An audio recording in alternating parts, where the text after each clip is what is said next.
shocking secret in the briefcase, and the fate between the billionaire and the poor girl.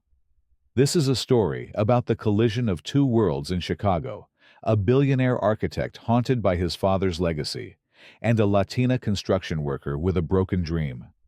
When a lost object connects them to a buried secret, they must confront a truth where justice and forgiveness might matter more than love or money. He often wondered if anyone could truly see the city from up here. From the penthouse of Croft Tower, Chicago, wasn't a city of people. It was a silent, glittering machine. Julian Croft, at 32, was the master of this machine, the heir to a concrete and steel empire. Yet he felt like its loneliest ghost. He stood before the floor-to-ceiling glass, a tumbler of whiskey sweating in his hand, and watched the river snake through the canyons of buildings his father had built. The blueprints for the new Southside Community Center were spread across the marble table behind him, a project meant to be his crowning achievement, a symbol of the Croft Group's benevolence. But to Julian, the lines were sterile, the design soulless. It was another monument to a legacy that felt more like a cage. He picked up his phone, his thumb hovering over his assistant's number, wanting to say, "Cancel it. It's all a lie." But he didn't. The weight of his father's name was heavier than any steel beam. Instead, he grabbed his car keys. Not the keys to the flashy sports car his board expected him to drive, but to a vintage, unassuming Ford Bronco. He needed to feel the pavement. He needed to breathe air that wasn't filtered and temperature-controlled. He needed to find something real. Miles away, under a sky choked with dust and ambition, Elena Rivera felt the city in her bones. For her, Chicago wasn't a silent machine. It was a roaring, chaotic symphony of jackhammers, shouting foremen, and the scrape of her own shovel against gravel. At 25, she was one of the few women on this construction crew in the vibrant working-class neighborhood of Pilsen, her muscles aching but her spirit unbroken. Every brick she laid, every bag of cement she hauled was a payment on a debt to a dream. The dream was to be the one designing the buildings, not just breaking her back to build them. During her 15-minute lunch break, she'd find a quiet corner, pull a worn-out notebook from her bag, and let her pencil fly. On the smudged pages, soulless community centers became vibrant hubs of art, and life-drab high-rises became vertical gardens. This was her secret world, the one that kept her going. Her fuel was her 16-year-old brother Leo. He was the reason she pushed through the exhaustion, the reason she faced the condescending glares from her male coworkers. He was a brilliant kid, a self-taught coder, trying to conjure a future for them on a laptop that was a decade old. After work, her first stop was always to check on their neighbor Mrs. Maria Vargas, an elderly woman with eyes that held a universe of stories. Elena would bring her groceries, and Leo would fix her perpetually malfunctioning Wi-Fi. It was a small, fragile ecosystem of survival and kindness they had built for themselves. Tonight, as Elena washed the grime from her hands, she looked at her reflection in the cracked bathroom mirror. Her face was tired, but her eyes held a defiant spark. She didn't know it yet, but that spark was about to ignite a fire. And Julian Croft, driving aimlessly through the city's beating heart in search of something real, was heading straight for the flame. He was searching for a soul in the city's architecture, having no idea that the foundation of his entire world was about to be shaken by a woman who built things with her own two hands. The vintage Bronco's engine was a low rumble against the vibrant pulse of Pilsen. Julian drove slowly, his knuckles white on the steering wheel, feeling like an alien in his own city. The sterile glass and steel of downtown had given way to brick buildings, painted with brilliant murals, the air thick with the smell of street food, and the sound of music spilling from open doorways. This was the realness he'd been craving, but seeing it up close, it felt raw, complex, and utterly foreign. He parked in front of a small, unpretentious coffee shop named El Corazon, its windows steamy and inviting. He needed a moment to ground himself. Inside, he ordered a black coffee, the bitter taste a welcome shock to his system. He sat for nearly an hour, just watching, listening to the fluid mix of Spanish and English, observing the easy camaraderie between strangers. It was a world away from the hushed, transactional meetings that defined his life. When he finally left, his mind was buzzing. He felt a flicker of something he hadn't felt in years: inspiration. Distracted, he walked to his Bronco, juggling his coffee and fumbling for his keys. For just a second, he placed his leather portfolio on the roof of the truck to free up a hand. He unlocked the door, slid inside, and drove away, the memory of the coffee shop's warmth still on his mind. He never saw the portfolio slide off the roof as he turned the corner, landing silently in the gutter. Elena walked the familiar route home, her mind a calculator of bills and deadlines. Rent was due next week, Leo's laptop was on its last legs, and her evening classes weren't cheap. She was so lost in thought that she almost missed it, a dark rectangle of fine leather, ridiculously out of place against the cracked, grimy pavement. She paused, looking around. The street was busy, but no one seemed to be searching for anything. Hesitantly, she picked it up. It was heavy, expensive. Her heart hammered against her ribs as she unzipped it. The first thing she saw was a thick wad of $100 bills. A gasp escaped her lips. It was more money than she'd seen in her life, enough to erase her worries for months. Her mind raced. This is it. This is the miracle. But then her eyes fell on what was underneath the money. It was a sketchbook. She pulled it out with trembling hands. The pages were filled with architectural drawings, sketches of buildings she recognized, but reimagined with a breathtaking confidence and vision. The lines were bold, the ideas audacious. It was like looking into the mind of a master. She saw notes scribbled in the margins, questions about light and form, frustrations with load-bearing walls. It was a private, intimate look into a creative soul. And tucked into a side pocket was a small, ornate silver key. It was clearly old, clearly sentimental. This wasn't just a rich man's wallet. It was a piece of someone's life, a piece of their past, a piece of their dreams. The money could change her month, but this felt different. This felt like a sacred intersection of her world and another. The temptation was a physical ache, a voice whispering how easy it would be to take the cash and leave the rest. No one would ever know. But as she traced a drawing of a bridge that looked like it was flying, she knew she couldn't do it. To steal from a mind like this would be to betray a part of her own soul. She carefully placed everything back inside and zipped the portfolio shut, her decision made. She held the weight of a stranger's life in her hands, a life of impossible wealth and shared dreams. But as she stood there under the fading orange light of the street lamp, she had no idea that in trying to do the right thing, she was about to set in motion a chain of events that would shatter the fragile piece of her own life forever. That single righteous decision felt like a stone in her stomach as she walked the last block home. The weight of the portfolio was immense, a tangible burden of another person's world. Her plan was simple. She would get inside, show Leo what she'd found, so he wouldn't worry, and in the morning, she would start the daunting task of figuring out how to contact a man named Julian Croft. She opened the door to their small apartment, the familiar smell of home, a comfort after the dizzying discovery. "Leo, I'm back," she called out, her voice betraying none of the turmoil she felt. She placed the leather case on her bed, a dark, alien object on her worn-out quilt, and went to wash the day away, promising herself she would explain everything in a minute. But a minute was all it took for everything to change. Leo, hearing her come in, wandered into her room to ask about dinner. He stopped dead.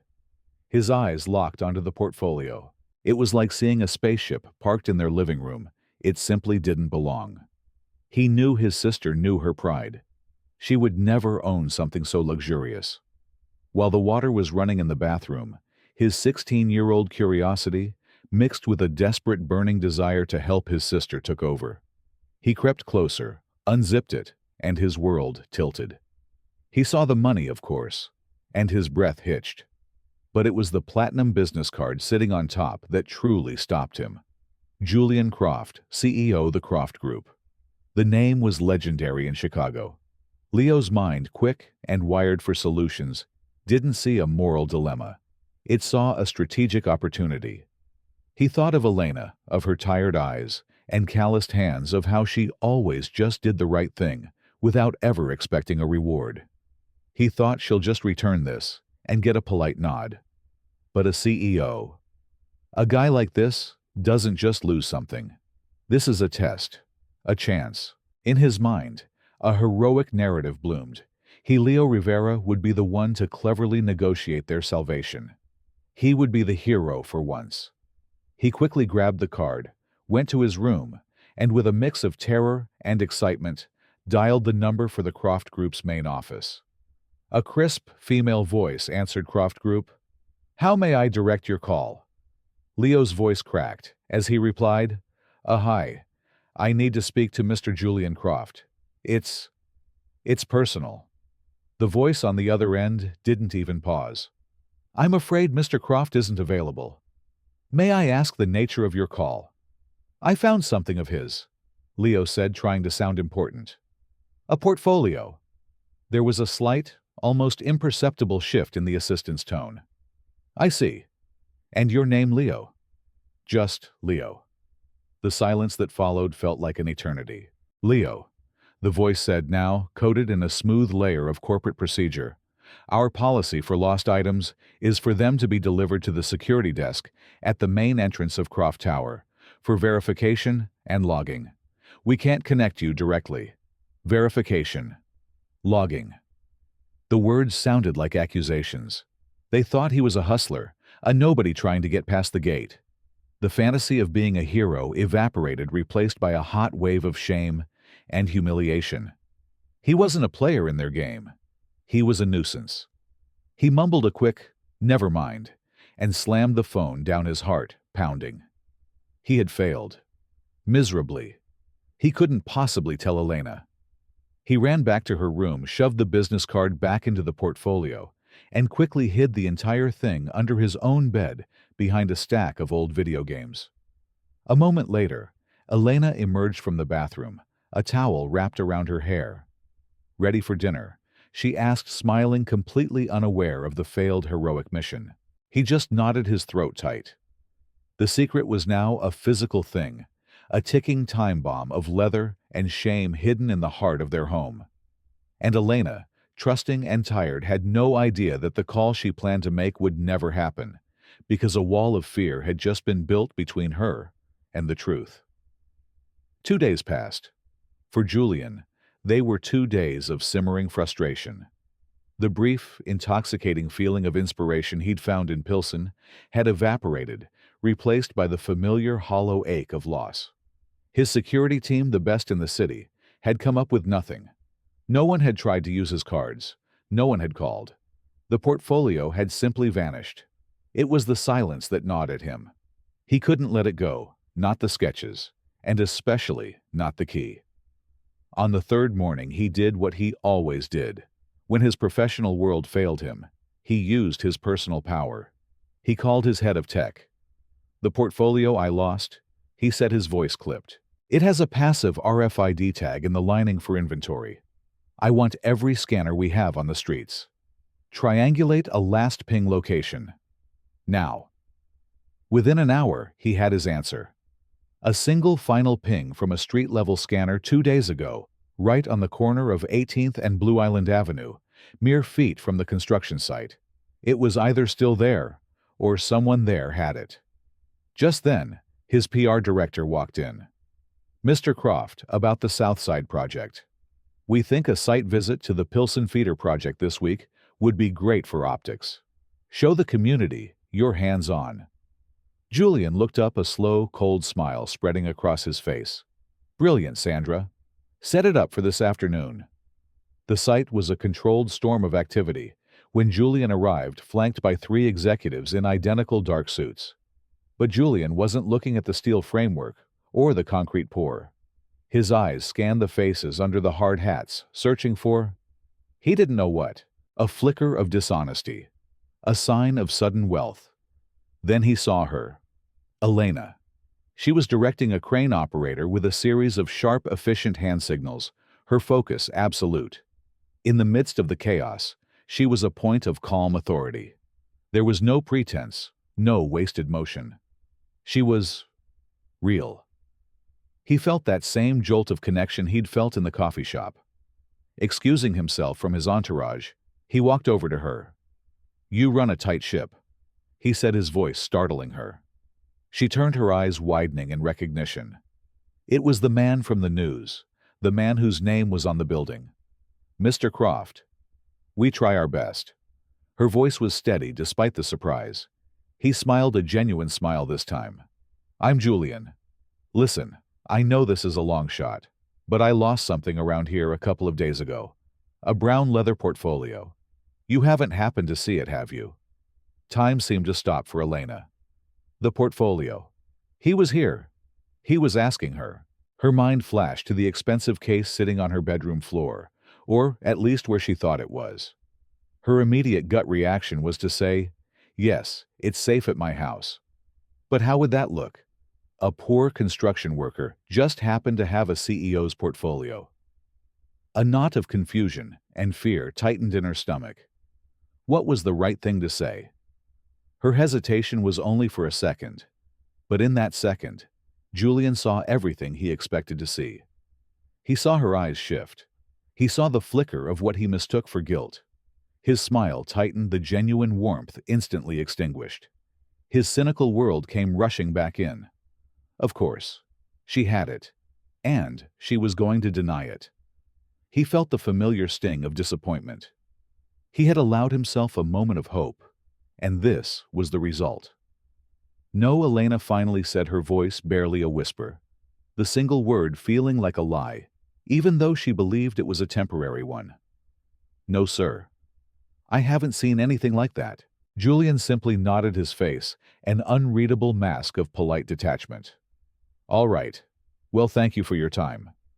He turned and walked away, rejoining his world of suits and strategy, leaving Elena frozen amidst the roar of machinery. A chasm of a misunderstanding now lay between them, wider and deeper than any foundation being poured at her feet. He was convinced he had his answer, but Elena knew the real answer was waiting for her at home, and a cold dread began to creep into her heart, telling her that the truth was about to become far more complicated than a simple yes or no. The foreman's voice was a distant buzz, the clang of metal on metal fading into the background. All Elena could hear was the frantic pounding of her own heart. Julian Croft's face, etched with that cool, quiet disappointment, was burned into her mind. He thought she was a liar. The shame of it was a physical blow. That cold dread that had started as a whisper was now a scream. She had to get home. She rushed to her foreman, stammering a half-baked excuse about a family emergency, and clocked out. She didn't walk home. She ran, her work boots heavy on the pavement, her breath coming in ragged bursts. The entire way, one question echoed in her head. "Where is it?" She burst into the apartment, her eyes wild. Her room first. The bed was empty, the worn-out quilt lying flat where the portfolio should have been. The dread turned to ice in her veins. She knew. She didn't want to know, but she knew. She walked slowly to Leo's room and pushed the door open. He was sitting at his desk, staring at his dark computer screen. His shoulders slumped. He didn't have to turn around. He could feel her presence, her fear. "Leo?" she said, her voice soft but heavy, the sound of breaking trust. "Where is it?" That was all it took. The dam of his fear and shame broke. He turned around, his young face crumbling, and the whole story came tumbling out. He told her everything: finding the portfolio, the stupid, childish plan to be a hero for her, the humiliating phone call with the woman whose voice made him feel like an insect. He choked on the words as he described his shame, his fear of her disappointment, how he couldn't bear to tell her he had failed. He was just a kid who wanted to fix things, who wanted to be the one to rescue his sister for a change.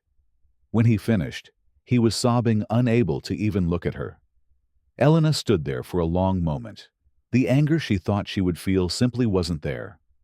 All she saw was her little brother, who had tried to carry a burden too heavy for his shoulders. She crossed the room, knelt down, and pulled him into a fierce hug. "It's okay, Leo," she whispered into his hair. "It's okay. We'll fix it." After he had calmed down, he reached under his bed and pulled out the portfolio. Elena took it from him, the leather now feeling tainted with secrets. She knew she had to contact Julian immediately to explain this whole mess. But first, she needed to ground herself. She needed to remember why she'd made the choice she did. She sat on the floor and opened it, her eyes bypassing the money and going straight for the sketchbook. She needed to reconnect with the artist, the soul inside. As she flipped through the pages, her fingers brushed against a stiff flap in the leather lining she hadn't noticed before. Tucked deep inside was a single old photograph, its edges soft with age. She pulled it out. The photo was black and white, featuring a handsome smiling man and a young woman, their heads bent together over a blueprint. The man was undeniably a younger version of Julian's father. But the woman... Elena's breath caught in her throat. Her eyes were bright with intelligence and laughter, her face full of a hope so fierce it seemed to radiate from the faded paper. It was a face she knew as well as her own. It was the face of the woman she brought soup to every Thursday, the woman who told her stories of the old neighborhood. It was a younger, vibrant, unbroken version of her sweet, quiet neighbor. It was Maria Vargas. The portfolio in her lap suddenly felt 100 times heavier. It was no longer a symbol of a rich man's life, but a ghost from the past, a silent witness to a story she now stood in the middle of. And she realized with a terrifying clarity that her next move wasn't about returning a lost item. It was about deciding whether to unearth a secret that could destroy an empire. The photograph felt hot in her hands, a fragile piece of paper holding the weight of a buried history. Leo's tear-streaked face, Julian's disappointed eyes, it all seemed to fade into the background, replaced by the ghost of the smiling woman in the picture. Maria. This changed everything. Calling Julian now felt wrong, like handing a loaded weapon back to the son of the man who might have pulled the trigger. Before she could face the heir, she had to face the ghost. Clutching the portfolio, she walked down the hall to Maria's apartment and knocked softly. When the door opened, Maria's warm smile was a stark contrast to the storm raging inside Elena. "Elena mija, is everything all right?"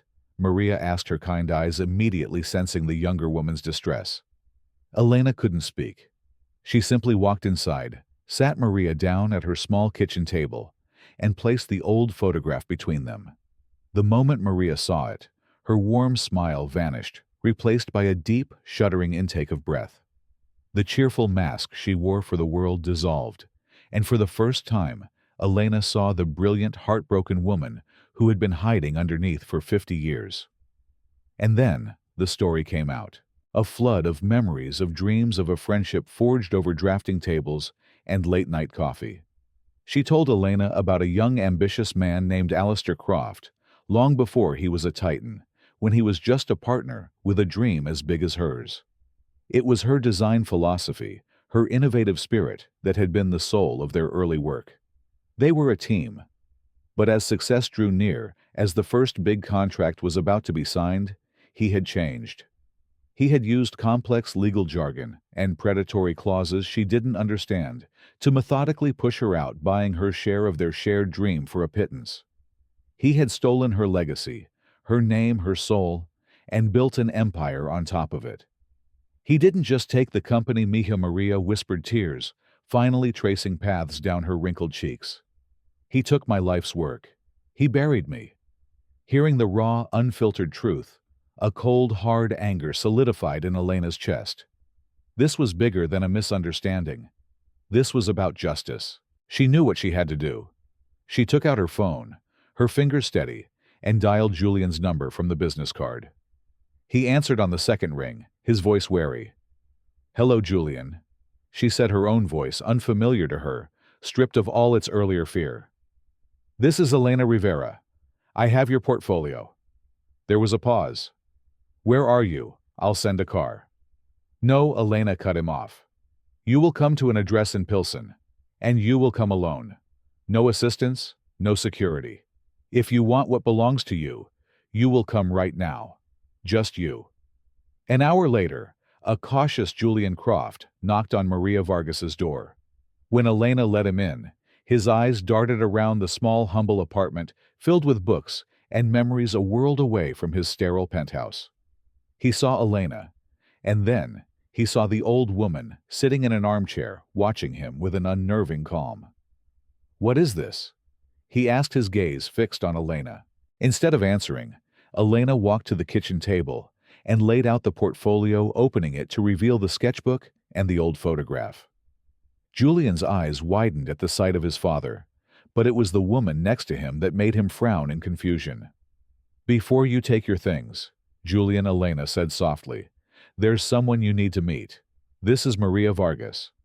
Maria's voice when she spoke was not frail, but clear and strong, resonating with the power of a truth held back for decades. She told him the story again, not as a victim, but as a creator, reclaiming her history. She pointed to the designs in the sketchbook, explaining her contributions, her ideas. She held up the photograph as evidence of a partnership, a promise. Julian stood rooted to the spot, his face draining of all color. Each word from Maria was a hammer blow, shattering the marble statue of his father he had worshipped his entire life. The soullessness he felt in the company, the emptiness in his own work, it wasn't his failure. It was his inheritance.